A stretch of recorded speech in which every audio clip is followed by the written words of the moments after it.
following paid commercial program is brought to you by TD Wealth. Welcome to Money Talk. I'm Kim Parley, a real living person speaking to you at home. Now, that might seem obvious, but the dramatic rise of ChatGPT and similar forms of AI have some wondering about the future of virtually everything, including how we consume news, how we consume information, as well as the risks and benefits of this new technology and what it means from an investment perspective. Who better to talk to about one of this than one of our favorite guests, Phil Davis, founder of PhilStockWorld.com, who's going to join us for the entire show. Phil, it's always great to have you with us. How are you? Hi, Kim. I just want a quick disclaimer that I'm not a real person. So. You're real to me, Phil, and that's all that really matters. So real enough. Listen, let's just start with, AI's been around for a while, but with the introduction of ChatGPT out there, is this a watershed moment? Why or why not? Why or why not? Well, this is a very big breakthrough in technology. I mean, we had the Watson thing on Jeopardy 6-7 years ago, and that was the first real glimpse of what AI is capable of. But now you've got something much, much more powerful that's at your fingertips. Already there are 4 billion people who use Google. There's 150 million people so far using ChatGPT, and you can already see how it's just basically become so much of a focus of what people are paying attention to these days. And it's going to grow very fast from here as Microsoft adopts it. Let's talk a bit about the benefits. I mean, I actually know, and I was telling you before we started, I have a friend who's using it to write proposals, and he's been able to quadruple his business because he can write that many more. There's tons of productivity ways this can come about. So what do you see as the benefits?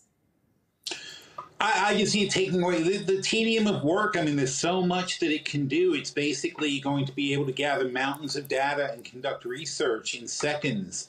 Things that would have taken weeks of work for somebody are now going to get done and put aside, move on to the next project. Productivity is going to receive a huge boost from this. What are the top risks? Well, the risks are kind of the same, aren't they? I mean, you've got this real easy way to get work done, but it's not 100%. And that's, people act on very junk information. In fact, just this morning, I had the chatbot read the news headlines and tell me which ones were going to be important, right? And I had to break it up into 2 sections. First section, it gives me all the headlines and gives me notes on the headlines of the news for the day. And I'm looking it over. Then I ask it to do section 2. And then I'm looking at section 2 and what it wrote, and it was junk. It was just nonsense. Section 1 was great. I could have proofread it and said that was a fantastic job. Section 2, junk. It was amazing. Yeah.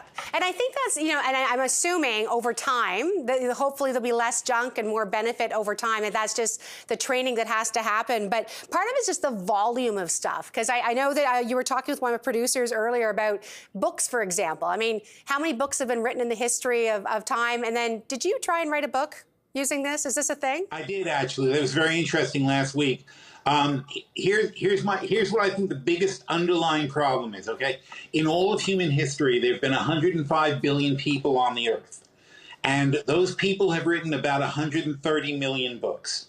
So effectively, 1 out of 1,000 people has ever written a book. And realistically, people write 10 books. So 1 out of 10,000 people have written books in human history. But now we have this thing, and I proved this 2 weeks ago in our, in our chat. I was giving an example, and I said, "Look, watch this." I said, "This is all I said. How do I stop my dog? How do I get my dog to pee outside?" That was number 1.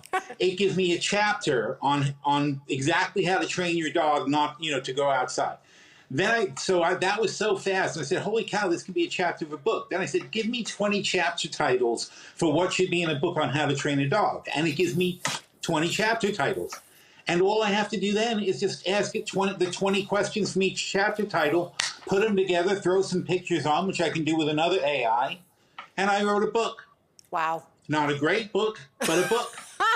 No offense, I'm not reading the book. I'm just saying, I'm sure it's great, but I'm not reading it. What about, just to go back to what you said about the fact that the first time that came out, we saw some junk that came out, right? Like we saw that, that stuff.